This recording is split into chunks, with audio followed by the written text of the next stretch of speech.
Hi friends, నేను Ashok Kumar. Welcome to Ashok academy. ఈ video చాలా ఇంపార్టెంట్. నిరుద్యోగులంతా ఆగమవుతున్న ఒక పరిస్థితి. ప్రతి నిరుద్యోగి ఈ వీడియో చూసిన ప్రతి నిరుద్యోగి ఖచ్చితంగా కామెంట్ చేయండి. మీరు పాజిటివ్ పెడతారా, నెగిటివ్ పెడతారా, ఉన్నటువంటి వ్యవస్థ ఏం జరుగుతుంది, నిజంగా ప్రభుత్వం ఉద్యోగాలు ఇస్తున్నదా, మోసం చేస్తున్నదా, ఉద్యోగాలు ఇస్తుందంటే ఉద్యోగాలు ఇస్తున్నారని కామెంట్ పెట్టండి, మోసం చేస్తుందంటే మోసం చేస్తుందని కామెంట్ పెట్టండి. ఖచ్చితంగా కామెంట్ పెట్టడం మాత్రం మిస్ చేయొద్దని చెప్పే ప్రయత్నం చేస్తూ ఉన్నాను. రేపు జూన్ 2 తెలంగాణ ఆవిర్భావ దినోత్సవం. కాంగ్రెస్ గవర్నమెంట్ అధికారంలోకి వచ్చి దాదాపుగా సంవత్సరన్నర కావస్తుంది. కానీ ఈ సంవత్సరన్నర కాలంగా నిరుద్యోగిని ఎంత మోసం చేయాలో అంత మోసం చేసింది కాంగ్రెస్ గవర్నమెంట్. ఈ కాంగ్రెస్ గవర్నమెంట్ పైన నిరుద్యోగులు అనేవాళ్ళు జంగు సైరన్ మోగించబోతున్నారు. ఎందుకంటే వీళ్ళిచ్చినటువంటి అబద్ధాల మేనిఫెస్టో ఎంత అద్భుతంగా రాసుకున్నారంటే అంత అద్భుతంగా రాసుకున్నారు. భారత జాతీయ కాంగ్రెస్ ఐఎన్సి తెలంగాణ రాష్ట్ర కాంగ్రెస్ కమిటీ అసెంబ్లీ ఎన్నికలు 2023 అభయాస్తం మేనిఫెస్టో ఇందిరమ్మ రాజ్యం ఇంటింట సౌభాగ్యం అని చెప్పేసి అద్భుతంగా మేనిఫెస్టో రాసుకున్నారు. ఆ మేనిఫెస్టోలో 2 లక్షల ఉద్యోగాల లెక్క ఉన్నవి. ఈ మేనిఫెస్టో సంవత్సరంలో అమలు చేస్తామన్నారు. సంవత్సరం దాటిపోయి 6 నెలలు అవుతుంది, 18 నెలలు కాబోతుంది, సంవత్సరంన్నర అవుతుంది. మరి వీళ్ళు ఇచ్చిన ఉద్యోగాలు ఎన్ని సార్ అంటే 0, ఏమి ఇవ్వలేదు. ఎందుకు ఇవ్వలేదంటే వీళ్ళ నోటిఫికేషన్ ప్రకారం వీళ్ళకి అధికారంలోకి వచ్చినటువంటి తర్వాత ఇచ్చిన నోటిఫికేషన్లు 12,000 ఉద్యోగాలు ఇచ్చారు. కానీ వీళ్ళు మిగిల్చుకున్న ఉద్యోగాలు కూడా 12,000 ఉన్నాయి. ఇచ్చింది 12,000 ఉద్యోగాలు, మిగిల్చుకుంది కూడా 12,000 ఉద్యోగాలు. అంటే వీళ్ళు ఇచ్చిన ఎంత 0. కానీ చెప్పుకునేది ఏంటంటే 60,000 ఉద్యోగాలను చెప్పుకుంటుంది ఈ కాంగ్రెస్ గవర్నమెంట్. ముఖ్యమంత్రి ప్రతి మీటింగులో పిట్టల దొరలాగా, తుపాకి రాముడిలాగా అబద్ధపు మాటలు మాట్లాడుతున్నటువంటి వ్యక్తి ఎవరంటే రేవంత్ రెడ్డి. అసలు రేవంత్ రెడ్డికి ముఖ్యమంత్రి అయ్యే అర్హతనే లేదు. అబద్ధాలు చెప్తున్నాడు, అవగాహన లేదు, పరిపాలనపైన అవగాహన లేదు, రాష్ట్రాన్ని షట్టర్ దించేసిండు, ఆర్థికంగా సర్వనాశనం చేసే విధంగా మాటలు చెప్తున్నాడు, నన్ను కోసుకొని తినండి అంటున్నాడు, ఒక సిగ్గుమాలిన ముఖ్యమంత్రిలాగా మాట్లాడుతున్నాడు, రాష్ట్రానికి ఒక ప్రథమ పౌరులాగా, అంటే గవర్నర్ ప్రథమ పౌరుడు కావచ్చు, కానీ నిజమైనటువంటి పరిపాలకుడు ఎవరంటే రాష్ట్ర ముఖ్యమంత్రి. ఆ ముఖ్యమంత్రి నా వల్ల కాదు చేతులెత్తేసి ఒక పరిస్థితి. దీంతో నిరుద్యోగులకు 2 లక్షల ఉద్యోగాలు ఇస్తామని చెప్పేసి ఒక్క ఉద్యోగం చేయకుండా సున్నం పెడుతున్న ముఖ్యమంత్రి రేవంత్ రెడ్డి మాటలు మాత్రం అద్భుతాలుగా మాట్లాడతారు, పిట్టల ద్వారా మాదిరిగా. ఎక్కడ పోయినా మైక్ అందుకుంటే ఆయనకు వచ్చే హుషారు మామూలుగా ఉండదు. ఎంత సిగ్గుమాలిన మాటలంటే ఉద్యోగాలు వద్దని నిరుద్యోగులంట ధర్నాలు చేస్తున్నారట. ఇంతకు మించిన సిగ్గుమాలిన అంశాలు ఉంటాయా? ఈ గవర్నమెంట్ వచ్చినాక ఒక పోలీస్ రిక్రూట్మెంట్ బోర్డు లేదు. లాస్ట్ గవర్నమెంట్లో 3 సార్లు నోటిఫికేషన్లు వచ్చి 50,000 ఉద్యోగాలు నింపితే ఇప్పటి వరకు పోలీసు రిక్రూట్మెంట్ పోయినా అతీగతి లేదు. గత 6 నెలలుగా ఊరడిస్తూ ఉన్నారు. ఇగో వచ్చి అగో వచ్చి రేపంటూ మాపంటూ జీపీఓ పేరుతో నాటకాలు ఆడుతున్నారు. ఒకసారి విఆర్ఓ అంటారు, ఒకసారి జీపీఓ అంటారు, మరోసారి మరో పేరు అంటారు, ఉన్నోళ్ళకి ఇస్తామంటారు, కొత్త ఉద్యోగాలు ఇస్తామంటారు, దేనిపైన క్లారిఫికేషన్ ఉండదు. ఆయన రెవెన్యూ మంత్రి అయితే కానీ ఇష్టానుసారం మాట్లాడతారు. వర్గీకరణ అయిపోయిన మరుక్షణం, ఎస్సీ వర్గీకరణ అయిపోయిన మరుక్షణం ఎమ్మటే ఉద్యోగాల ప్రకటన మొదలవుతుందని ఉత్తమ్ కుమార్ రెడ్డి అంటాడు. అదేవిధంగా రాజనరసింహ మరో మాట అంటాడు. కానీ ఉద్యోగాలు ఇచ్చారంటే ఒక్క నోటిఫికేషన్ లేదు. అందుకే నిరుద్యోగులమంతా జూన్ 2వ తారీఖు తర్వాత, జూన్ 2 ఎందుకు డెడ్ లైన్ అంటే జూన్ 2 ఆవిర్భావ దినోత్సవం. దాదాపు మీ అధికారంలోకి వచ్చి కూడా 18 నెలలుగా వస్తుంది. సంవత్సర కాలంలో 2 లక్షల ఉద్యోగాలు ఇస్తామన్నారు. ఇప్పటికి 2 సార్లు ఇయర్ క్యాలెండర్ పోస్ట్పోన్ అయ్యింది. ముందుగాల ప్రకటన చేశారు అసెంబ్లీలో సమావేశాల సందర్భంగా, తూతూ మంత్రంగా, డిస్కషన్ లేకుండా ఏదో ఇచ్చామంటే ఇచ్చాము, దాంట్లో ఎక్కడ కూడా ఉద్యోగాల సంఖ్య లేదు, తేదీలు మాత్రం ఇచ్చారు. ఆ తేదీల ప్రకారం మన నోటిఫికేషన్లు ఇచ్చారంటే ఇప్పటి వరకు అతీగతి లేదు. మాటలు మాత్రం బ్రహ్మాటలు కోటలు దాటుతున్నాయి, కానీ వీళ్ళ ఉద్యోగాలు మాత్రం గడప దాటడం లేదు. ఒక్క ఉద్యోగం ఇచ్చిన పాపాన పోవడం లేదు. పైకి దేశంలో ఎక్కడ లేని విధంగా 60,000 ఉద్యోగాలు ఇచ్చాం, 60,000 ఉద్యోగాలు ఇచ్చాం, 60,000 ఉద్యోగాలు ఇచ్చామని ప్రతి మీటింగులో మాకంటే మించిన మునగాడే వాళ్ళేడు దేశంలో అని చెప్తున్నాము. కానీ నువ్వు ఇచ్చిన నోటిఫికేషన్లు కాదవి. నువ్వు అధికారంలోకి వచ్చేటప్పుడు నీ మేనిఫెస్టోలో నువ్వు చెప్పిన 2 లక్షల ఉద్యోగాలలో ఆల్రెడీ టీఆర్ఎస్ గవర్నమెంట్ ఇచ్చిన ఉద్యోగాలకు పత్రాలు ఇస్తామని చెప్పావా? ఈ ముఖ్యమంత్రి పత్రాల సీఎం, ఉద్యోగాలు ఇచ్చే సీఎం కాదు, పత్రాలు ఇచ్చే సీఎం. ఇచ్చిన ఉద్యోగాలకు పత్రాలు ఇచ్చే సీఎం. మరి మీరు ఇచ్చిన నోటిఫికేషన్లలో ఈ 2 లక్షల ఉద్యోగాలలో ఆల్రెడీ టీఆర్ఎస్ ఇచ్చినటువంటి 89,000 ఉద్యోగాలు ఉన్నాయని మేనిఫెస్టోలో మీరు పేర్కొన్నారా? పేర్కొనేలేదు. నేను మేనిఫెస్టో కమిటీ అని సభ్యుడని చెప్పుకునే ఒక దుర్మార్గుడు ప్రభుత్వానికి మిస్గైడ్ చేస్తూ ఉన్నాడు, మిస్సమాచారం ఇస్తున్నారు. ఫస్ట్ ఆయన పట్టుకుంటే ఈ యొక్క సమస్య పరిష్కారం దొరకడానికి అవకాశం ఉంది. కాబట్టి ఈ యొక్క మిస్గైడ్ చేస్తూ మేనిఫెస్టోని మీరు తుంగలో తొక్కారు. తుంగలో దొక్కడం కాదు, మీ కనుక ఈ యొక్క మేనిఫెస్టో కనుక ఇంప్లిమెంట్ చేయకపోతే స్థానిక సంస్థలలో మిమ్మల్ని బొందలో పెడతారు. మీ మేనిఫెస్టోని తగలబెట్టుకోండి మీ కాంగ్రెస్ నాయకులు. ఎందుకంటే దాంట్లో ఇంప్లిమెంటేషన్ లేదు, ఒక్కటంటే ఒకటి కూడా లేదు, ఏది సరిగా అమలు చేయడం లేదు. మీరు అమలు చేసిన ఒకే ఒక్క పథకం ఫ్రీ బస్సు తప్ప మరో స్కీమ్ లేదు. అన్ని స్కీములు కూడా సగం సగంలో మధ్యలో ఇస్తున్నామనే ప్రచార ఆర్భాటాలు తప్ప ఏమీ చేయడం లేదు. రాష్ట్ర బడ్జెట్ లేదు, రాష్ట్రంలో ఆర్థిక వ్యవస్థ సృష్టించేంత దమ్ము ఈ ముఖ్యమంత్రి లేదు. కాబట్టి ముఖ్యమంత్రి తక్షణమే రాజీనామా చేయాల్సిందే. ఆయన పరిపాలన దక్షత కాదు, ఆయనకు చదువు రాదు, చదువు లేదు, సామాజిక అవగాహన లేదు. మైకి పట్టుకొని 10% నాలెడ్జ్తో అద్భుతంగా ప్రసంగాలు చేసే శక్తి ఒకటే ఉంది, కానీ ఈయనకు పరిపాలన చేయడం అనే చేత కాదు. అందుకే నేను 6 నెలల క్రితమే చెప్పాను, రాష్ట్రానికి 2 ముఖ్యమంత్రులు ఉండాలా. ఈయన మాట్లాడడానికి, రాజకీయ ప్రసంగాలు చేయడానికి రేవంత్ రెడ్డి ఉంటాడు, మరో ముఖ్యమంత్రిని పెట్టుకుంటే పరిపాలన దక్ష చేస్తాడు. గతంలో కేంద్రంలో సోనియా గాంధీ రాజకీయ వ్యవహారాలు నడిపిస్తే మన్మోహన్ సింగ్ గారు ప్రభుత్వాన్ని నడిపారు. ఇట్లనే రాజకీయాలు చేయడానికి రేవంత్ రెడ్డి ఉండాలా, మరో ముఖ్యమంత్రి పరిపాలన చేయడానికి ఉండాలా. ఇక్కడ కేంద్రంలో మీరైతే గత 10 సంవత్సరాలైతే ఏదైతే అనుసరించారో, సోనియా గాంధీ రాజకీయ వ్యవహారాలు నడిపితే మన్మోహన్ సింగ్ పరిపాలన నడిపినట్టుగా రాష్ట్రాల్లో కూడా 2 ముఖ్యమంత్రులు ఉండాలా. అట్లా అప్పుడైతేనే సాధ్యమైతే తప్ప ఈ ముఖ్యమంత్రికి అవగాహన లేదు. అంటే ఒట్టొట్టి మాటలు చెప్తూ మేము దేశంలో ఎప్పుడు ఇవ్వని ఉద్యోగాలు ఇచ్చినాం, 60,000 ఉద్యోగాలు ఇచ్చినామని చెప్పేసి తప్పుడు మాటలు చెప్తున్న ముఖ్యమంత్రి, నీకు టైం అయిపోయింది. నిరుద్యోగులంతా అందరూ ఏకం కావాల్సిందే, జంగు సైరన్ మోగించాల్సిందే. జూన్ 2 తర్వాత, జూన్ 2లోగా మీరు కనుక ఉద్యోగాల సంబంధించి ఇయర్ క్యాలెండర్ స్పష్టంగా ఇయర్ క్యాలెండర్ ఇవ్వడమే కాదు, జూన్ 2వ తారీఖు నాడు అధికారికంగా కనీసంగా 2-3 యొక్క నోటిఫికేషన్లు ఇవ్వాల్సిందే. ఇవ్వకపోతే జూన్ 2 తర్వాత జంగు సైరన్ మోగిస్తాము. జూన్ 2 తర్వాత అన్ని విద్యార్థి సంఘాలని కలుస్తాము, మాట్లాడుతాము.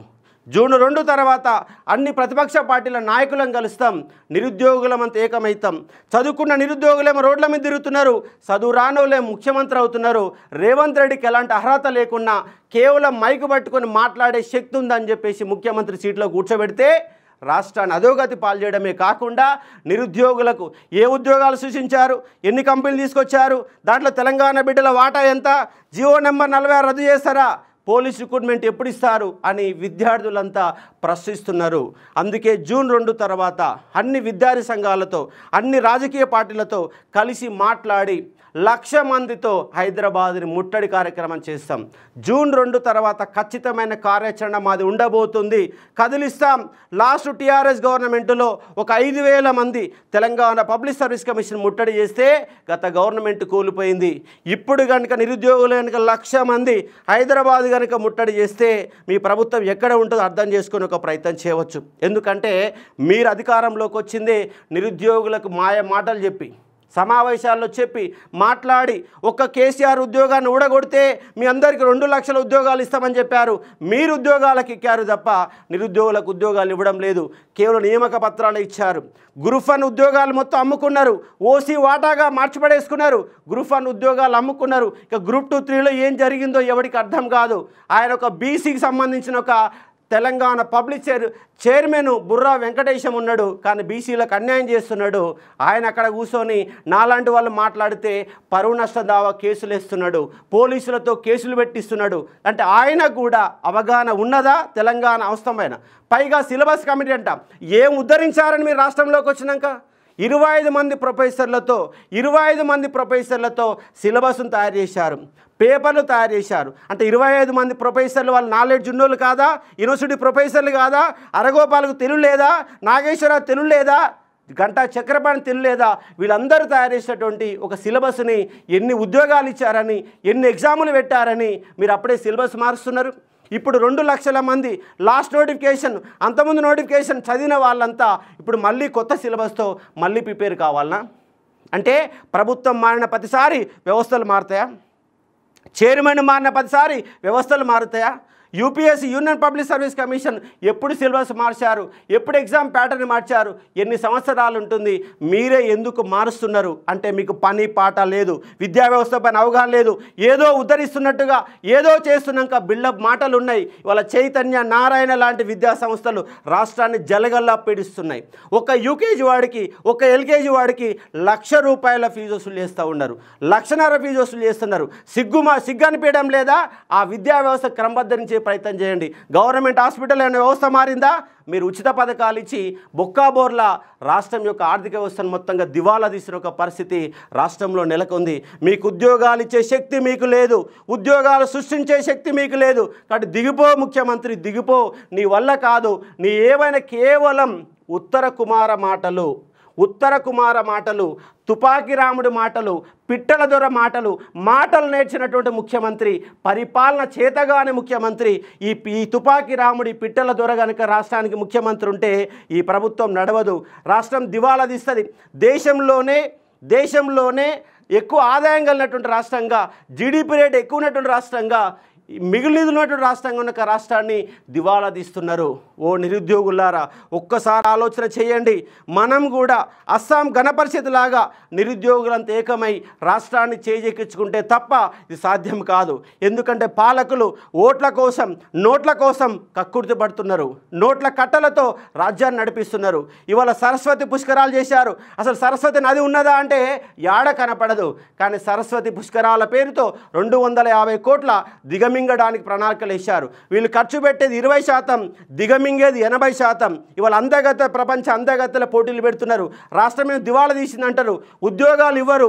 250 కోట్లు ఇవాళ ప్రపంచ అందగత్తెల పేరుతో ఖర్చు పెడుతున్నారు. ఇవాళ సరస్వతి పుష్కరాల పేరుతో ఖర్చు పెడుతున్నారు. ఆ డబ్బంతా 80% దిగమింగడానికి ప్రణాళికలు ఏర్పాటు చేసుకున్నారు. ఒక కాంట్రాక్టర్కి పైసలు ఇవ్వడం లేదు, కమిషన్లకు కక్కుర్తి పడుతున్నారు. రాష్ట్రంలో ఏం జరుగుతుందంటే ఏమీ జరగడం లేదు. మీరిచ్చిన ఉద్యోగాలన్నీ, మీరిచ్చిన నోటిఫికేషన్లన్నీ, మీరిచ్చిన నియామక పత్రాలేంటి? వరుస కథనాలు. రేపటి సంధి వరుస కథనాలు ఇవ్వబోతూ ఉన్నాం. గురుకుల నోటిఫికేషన్ ఇచ్చిన ఉద్యోగాలన్నీ, మీరు మిగిల్చుకున్న ఉద్యోగాలన్నీ. గ్రూప్ 4లో వచ్చిన నోటిఫికేషన్ ఏంటి? మీరు మిగిల్చుకున్న ఉద్యోగాలేంటి? కానిస్టేబుల్లో గవర్నమెంట్ ఇచ్చిన నోటిఫికేషన్ ఏంటి? మీరు మిగిల్చుకున్న ఉద్యోగాలు ఏంటి? మీరిచ్చిన నోటిఫికేషన్లు ఏంటి? నియామక పత్రాలు ఏమి ఇచ్చారు? వరుస కథనాలతో 60,000 ఉద్యోగాలు నిజంగా మీరిచ్చారా? నియామక పత్రాలు మాత్రం ఇచ్చారా? మొత్తం బట్టబయలు చేయబోతున్నాం. రేపటి సంధి వరుస కథనాలతో ప్రభుత్వం సంవత్సరాల కాలంగా నిరుద్యోగులు ఎట్లా మోసం చేసిందో వివరించబోతున్నాం. ఖచ్చితంగా జూన్ 2 తర్వాత జంగు సైరన్ మోగించబోతున్నాం. 1,00,000 మంది నిరుద్యోగులతో తెలంగాణ రాష్ట్రాన్ని సాధించుకున్నాం. గత ప్రభుత్వాలని కిందికి దించాం. మిమ్మల్ని కూడా ఇబ్బంది పెట్టడం మాకు కష్టం కాదు. నిరుద్యోగులలో చైతన్యం ఉంది, నిరుద్యోగులలో ఆవేశం ఉంది. నిరుద్యోగులు అనే వాళ్ళు ఇవాళ రోడ్లు పట్టుకొని తిరుగుతున్నారు. ఎంటెక్ చేసేవాడికి 15,000 రూపాయల జీతం దొరకడం లేదు. సెక్యూరిటీ గార్డుగా పనిచేయాల్సిన పరిస్థితి, జొమాటోలో పనిచేసిన పరిస్థితి. వాళ్ళకు స్కిల్ డెవలప్మెంట్ లేదు. ఏం చేస్తున్నారంటే ఈ పాలకులు అర్థం కావడం లేదు. ఏం చేస్తున్నారంటే డబ్బులు ఎట్లా సంపాదించాలో తెలివి నేర్చుకున్నారు. కమిషన్ల కక్కుర్తి పడుతున్నారు. రాష్ట్రాన్ని పరిపాలించే శక్తి, యుక్తి ఈ ముఖ్యమంత్రికి ఉన్నదంటే ఖచ్చితంగా లేదని చెప్పవచ్చు. అందుకే నిరుద్యోగుల జంగు సైరన్ జూన్ 2 తర్వాత ఉండబోతుంది. నిరుద్యోగులందరినీ ఏకం చేస్తాం, ప్రతిపక్షాలను కలుస్తాం, 1,00,000 మందితో హైదరాబాద్ ముట్టడి చేస్తాం, నిరుద్యోగుల సత్తా ఏంటి చేస్తాం. మీరిచ్చిన 2 లక్షల ఉద్యోగాలు ఎట్లివ్వరో చూస్తాం. ఎందుకు అబద్ధ మాటలు ఇచ్చారు, ఎందుకు అబద్ధ మేనిఫెస్టో ఇచ్చారో ప్రశ్నించే ప్రయత్నం చేస్తాం, నిలదీస్తాం, కడిగేస్తాం. మిమ్మల్ని ఎట్లా ఇబ్బంది పెట్టాలో మాకు తెలుసు, మా ఉద్యోగాలు ఎలా సాధించుకోవాలో మాకు తెలుసు. కాబట్టి దీనిపైన జంగు సైరన్, 1,00,000 మందితో నిరుద్యోగుల జంగు సైరన్ జూన్ 2లోగా ఇయర్ క్యాలెండర్ ఇవ్వకపోతే ఖచ్చితంగా మేము ముందుకెళ్తున్నాం. కానీ 2 లక్షల ఉద్యోగాలు యాడికి పోయినాయి? దిక్కులేని ఇయర్ క్యాలెండర్, పేరుకి ఇయర్ క్యాలెండర్ 2 సార్లు ప్రకటించారు, కానీ ఇంతవరకు దిక్కు లేదు. ఇచ్చింది 12,000 ఉద్యోగాలు, మిగిల్చుకుంది కూడా 12,000 ఉద్యోగాలు. కాంగ్రెస్ సర్కార్ ఇచ్చిన ఉద్యోగాలు ఏంటంటే గుండుస్తున్న అంశానికి అర్థం చేసుకోవచ్చు. ముఖ్యమంత్రి తుపాకీ రాముడు పిట్టల ద్వారా మాటలు ఇవ్వని ఉద్యోగాలు ఇచ్చినట్టుగా ప్రచారం. నిరుద్యోగులు ఉద్యోగాలు వద్దని ధర్నాలు చేస్తున్నారట. ఇంతకు మించిన సిగ్గుమాలిన మాటలు ఏ ముఖ్యమంత్రి కూడా మాట్లాడాడు. 2 లక్షల ఉద్యోగాలు లేవు, క్యాలెండర్ లేదు, అంతా ప్రచార ఆర్భాటమే. అసలు ఈ ముఖ్యమంత్రి సీఎం కావడానికి ఉన్న అర్హత ఏమిటి? చదువుకున్నోళ్ళు మౌనంగా ఉంటే చదువురానోళ్ళు రాజ్యం ఏలుతున్నారు అన్న అంశాన్ని ఇక్కడ మీరు నిరుద్యోగులు అర్థం చేసుకోవాలా. చదువుకున్న ప్రొఫెసర్లు అర్థం చేసుకోవాలా, చదువుకున్న వ్యవస్థ అర్థం చేసుకోవాలా. రాష్ట్రం ఏమవుతుంది? రాష్ట్రం అధోగతి పాలవుతుంది. కాబట్టి ప్రశ్నించండి, నిలదీయండి. ఓటుకు నోటుకు అమ్ముడు పోకండి. ఓటుకు నోటుకు అమ్ముడు పోతే ఇలాంటి పాలకులు వస్తారు, మన నెత్తులో డ్యాన్సులు చేస్తారు, రాష్ట్రాన్ని దివాళా తీస్తారు, జీతాలు ఇచ్చే పరిస్థితులు తీసుకురారు, ప్రాజెక్టులు ముందుకు పోవు, ఏది ముందుకు పోవు, అప్పుల రాష్ట్రంగా అప్పుల కుప్పగా మారుస్తారు. కానీ చదువుకున్న ఓ నిరుద్యోగి, చదువుకున్న ఓ ఉద్యోగి, చదువుకున్నటువంటి సమాజం ఒక్కసారి ఆలోచన చేయకపోతే రాష్ట్ర భవిష్యత్తు ప్రమాదకరంలో పడే ఒక ప్రమాదం ఉంది. కాబట్టి ఒక్కసారి మేల్కోవాలా. ఇలాంటి ప్రభుత్వాలు ఉచిత పథకాలు ఇచ్చి ఉచితంగా ఓట్లేసుకొని, ఉచిత పథకాలు ఇచ్చి ఉచితంగా ఓట్లేసుకొని అధికార గద్దెనెక్కి 100,000 కోట్ల రూపాయలు సంపాదిస్తున్నటువంటి ఈ రాజకీయ వ్యవస్థలో మార్పు తీసుకురావాల్సిన అవసరం ఉంది. కాబట్టి దానివైపు అడుగులు వేయాల్సిన అవసరం ఉంది. కాబట్టి చదువుకున్నోడి మౌనం రాష్ట్ర వినాశనానికి దారితీస్తుంది. కాబట్టి చదువుకున్నోడు ప్రశ్నించాలా, చదువుకున్నోడు యాక్టివ్గా ఉండాలా, చదువుకున్నోడు ఆలోచన చేయాలా. అప్పుడు మాత్రం వ్యవస్థ మారడానికి అవకాశం ఉంది. ఒకలేమో ఒక విధమైన ప్రచారం చేస్తారు, మరొక ప్రచారం, కొందరు మతంతో ప్రచారం, కొందరు ఓట్లతో ప్రచారం, మరికొందరు ఇంకోటి ప్రచారం చేస్తున్నారు. మొత్తం మీద ఎవడి భవిష్యత్తు ఆగమవుతుందంటే రాష్ట్ర భవిష్యత్తు ఆగమవుతుంది, నిరుద్యోగ భవిష్యత్తు ఆగమవుతుంది. లక్షల రూపాయలు ప్రైవేటుకు అప్పనంగా వెళ్ళిపోతూ ఉన్నాయి, ఫీజులు పెరుగుతున్నాయి, కానీ ఉద్యోగాలు రావడం లేదు. పట్టాలు వస్తున్నాయి, డిగ్రీ పట్టాలు వస్తున్నాయి, ఎంటెక్ పట్టాలు వస్తున్నాయి, బీటెక్ పట్టాలు వస్తున్నాయి, కానీ ఉద్యోగం మాత్రం రావడం లేదు. స్కిల్ ఉన్నటువంటి విద్యార్థులు బయటికి రావడం లేదు. తూతూ మంత్రంగా కాలేజీలు నడుస్తున్నాయి, పట్టాలు ఇచ్చే కాలేజీలుగా మారుతున్నాయి తప్ప వ్యవస్థలో మార్పు కోసం అందరం కష్టపడదాం, అందరం నిలదీస్తాం, జంగు సైరను మోగిద్దాం. ఈ ప్రభుత్వం యొక్క మెడలు వంచి ఇదే మీకు చివరి హెచ్చరిక చెప్తా ఉన్నాం. కాబట్టి జూన్ 2లోగా కనీసంగా ఒక 3 ఉద్యోగాల ప్రకటన రావాలా, ఇయర్ క్యాలెండర్ ఇవ్వాలా. మీరు ఇస్తున్న 2 లక్షల ఉద్యోగాలు ఇస్తే 60,000 ఉద్యోగాలు ఇస్తానని గొప్పలు చెప్పుకుంటారు, చెప్పుకోండి. ఇంకా 1,40,000 ఉద్యోగాలు ఇవ్వండి. సంవత్సరంలోకి ఇస్తున్నారు కదా, సంవత్సరంన్నర దాటింది. కాబట్టి 2 సంవత్సరాల్లోగా పూర్తి చేయాల్సిన అవసరం ఉంది. ఖచ్చితంగా నిలదీద్దాం, జంగు సైరను మోగిద్దామని చెప్పే ప్రయత్నం చేస్తున్నాం. నిరుద్యోగులందరూ ఏకమై ఈ ప్రభుత్వాన్ని ప్రశ్నించే ఒక ప్రయత్నం చేస్తాం, నిలదీస్తాం. వరుస కథనాలు వస్తూనే ఉంటాయి, చూసే ప్రయత్నం చేయండి. మరొక ముఖ్యమైన అంశం ఏంటంటే ఈ వీడియో చూసిన ప్రతి ఒక్కరూ కామెంట్ చేసే ఒక ప్రయత్నం చేయండి. Thank you.